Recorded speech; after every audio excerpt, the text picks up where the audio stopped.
This pack weighs 6 kilos. That is it.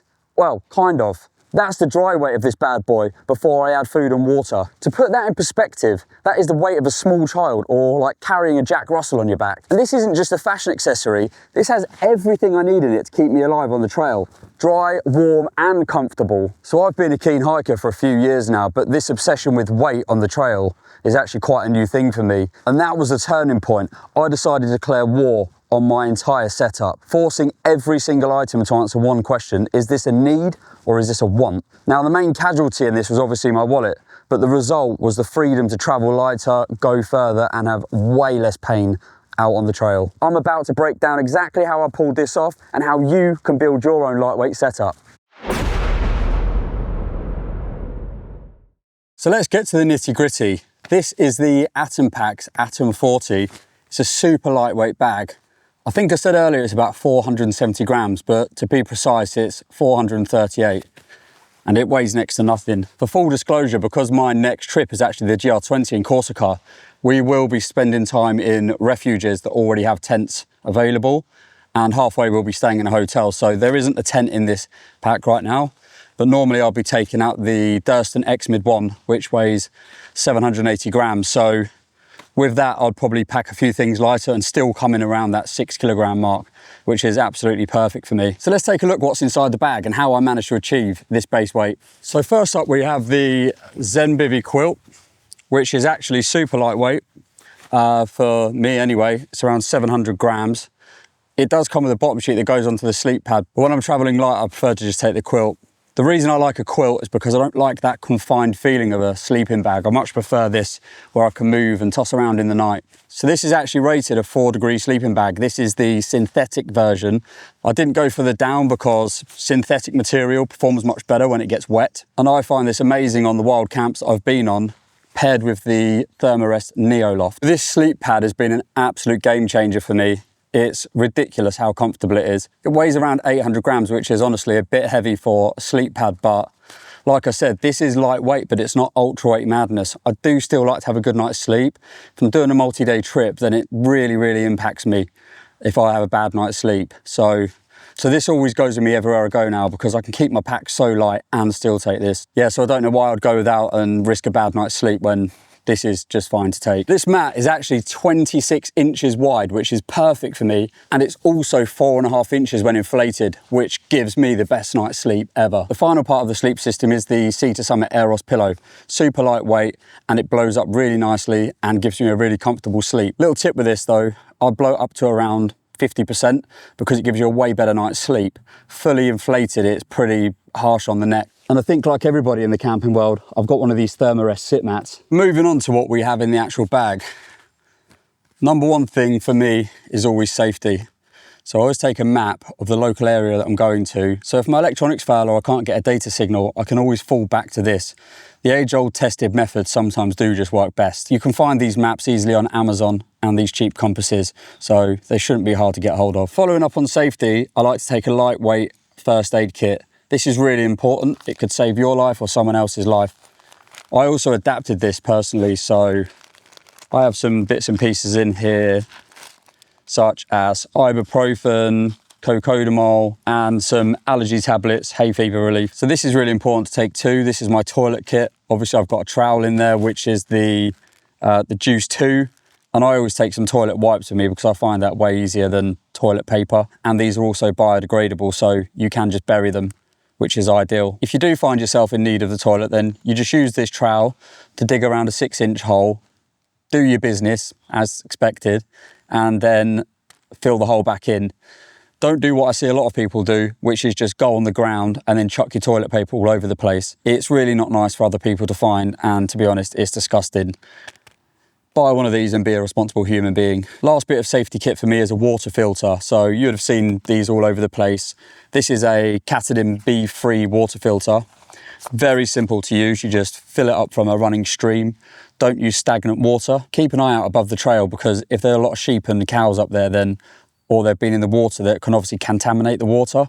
And really you want to try and get it as clean as possible.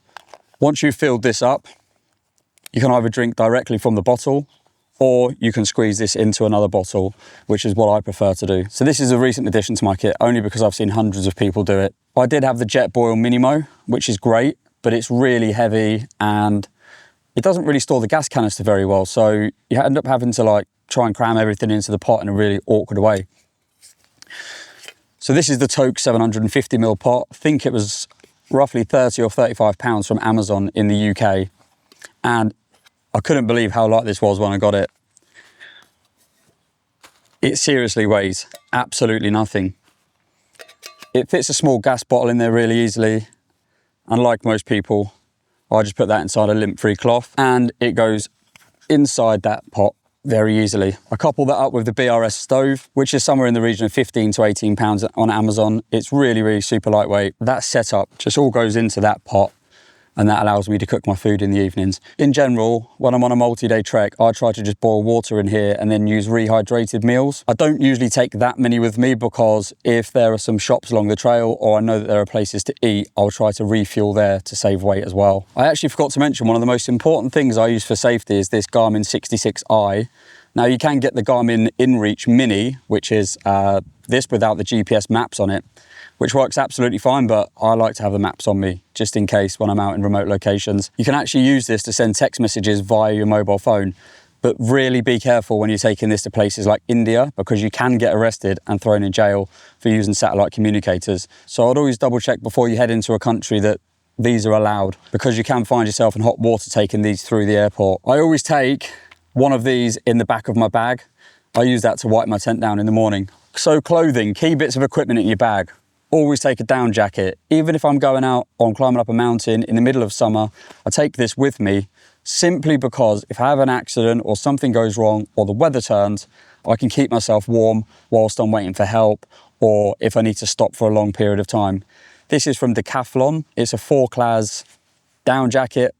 I'll put the details on the screen, but it's super light, super cheap, and I would definitely recommend getting something like this if you're on a budget. If not, you can go crazy and spend whatever you want. Some warm gloves and a woolly hat, they're always a must. Even when I've been out camping in the summer, in the evenings you think it's going to be nice and warm. It's not. When you go up to higher elevations, it actually gets colder, which is pretty obvious, right? But then also, as the night comes in and it gets claggy or it's windy, you can really feel the temperature drop, even if you're under your sleeping bag and you've got a good R value on your sleeping pad. So always take this and always take this. Super lightweight and could really make the difference in a camping trip. Obviously, electricals bag. Now I do take the luxuries here too. I've got a flex tail pump, which is great. That pumps up my sleeping pad in no time at all, and I'll demonstrate that for you in a second. This cost about £50. It does weigh a little bit, but for me it's worth it. After I've been hiking all day, the last thing I want to do is pump up a sleeping pad. I've got a couple of chargers here, one for my mobile phone and one for my watch. For obvious reasons, I do take a 20,000 milliamp battery pack with me, the Anchor one, which I usually keep in my bum bag. Now this is a super important one. People always forget these when they go out hiking because they go out in daylight. I can't tell you how many times this has helped me out on the trail when I've been delayed or sunsets coming a bit earlier than I expected. Obviously, if you're camping, you definitely need one of these. This is the Nightcore HA23 UHE and it's super bright, 600 lumens. One of the coolest features of this head torch is the battery. So normally you would need to put 3 AAA batteries into this head torch, but they sell this battery. It's called the HLB 1500. And what it does is fits into the head torch and you can recharge these using USB-C, which is absolutely phenomenal. So I carry 2 of those and it means that I'm not going to run out of battery on my head torch. The next thing is my toiletries bag. I use these Peak Design bags. They're really useful actually and lightweight. I prefer them over the Dyneema stuff sacks and bags because I feel like they're a little bit more durable. So I just take a small towel, which was a cheap one from Go Outdoors, a foldable toothbrush, some sun lotion. I've also got my spork in there, and then I keep a few bits in there like some deodorant and my toothpaste. I always take a knife too, just in case I need to, repair something or fight off a wild boar or something. Moving on to clothing. When I'm traveling on a multi-day hike, I like to travel semi-light. Some people travel with literally 1 pair of clothes or just 1 spare pair of underwear, but I do like to have a bit more comfort than that.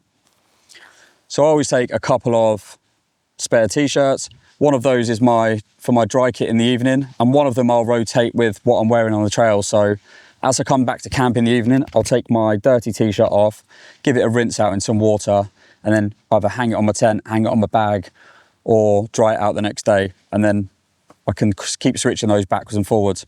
I do separate my dry kit. I stick it in the bottom of my sleeping bag before I leave the camp, and I've always got something fresh and toasty to change into. I do take these leggings for the evening because, to be honest, my legs start hurting after a few days. The compression really helps, and also it adds an extra layer of warmth. I take a super light pullover. I don't use this just when I get cold, although it's so thin it's nice just when it's a bit nippy. But I also put this on when it's super sunny as well to protect myself from the sunlight. 2 spare pairs of underwear. One of those I'll rotate with the pair I'm wearing on trail that day, and the other one goes into my dry bag. I do recommend this brand, they're amazing. Step 1. No chafing, honestly one of the best things that I've ever bought. I also take this Rab waterproof jacket with me, and this sits in the front of my backpack so I can pull it out when I need it. It's not the most waterproof thing in the world, but to be honest, it's great for the summer. If it's winter, I do have a heavier Berghaus jacket that I take with me because it's way more waterproof and keeps me warmer for longer. Last but not least, I almost forgot to mention this. What a game changer this is. Every evening when I get in, I stick this on. This is a foot powder. It stops athlete's foot. It's basically a talcum powder that you'd put onto a baby or something, but it really makes a massive difference in terms of keeping your feet in good shape. I actually sometimes put this on mid-trail too, so if I'm stopping for some lunch and my feet are feeling a bit sweaty, I'll stick this on, and honestly, it makes such a big difference. So I'm out here walking on the Yorkshire Wolds, and this is my proving ground. I always bring all my gear out, do a full kit load out before I go on the trail, and make sure that I've got no niggles. Anything squeaking, rubbing, generally pissing me off, I can address it 30 minutes from home rather than 2 days into the trail. To be fair, it's not exactly Mount Everest, but you know, it's got everything I need. The biggest thing I've got to contend with is your bit of dog shit. So let's talk about weight, because every single kilo is adding way more pressure to your knees and back. I think I read a study that said something like, for every kilogram of extra weight you carry, it's around 6% more effort. Well, full disclosure, I've just made that number up, but it does sound about right. The point stands though, this isn't about being some kind of ultralight maniac. This is about preventing injury and fatigue while you're out on the trail and maximising your enjoyment. It's about staying strong and not making those miles feel like a death march, more like a glorious walk in the park. Look, getting your gear dialed in, it is a process and it takes time. There's no doubt about that. You'll buy something, you'll hate it, you'll sell it on eBay. But once you get it right, oh my God, what a game changer. You'll be flying down the trail, sleeping like a baby, and most importantly, not worrying about what's in the bag. You'll just be kind of, you know, in the moment. You'll be able to smash out more miles and enjoy the views without your knees screaming. If this video's helped you in any way, or you've picked up some practical tips, please do me a favor and smash the subscribe button. Then get in the comments and tell me your current base weight and the one weird thing that you will never leave behind when you're on the trail. I want to hear it all. Right, that's me done. I'm off to put the kettle on. See you on the next one.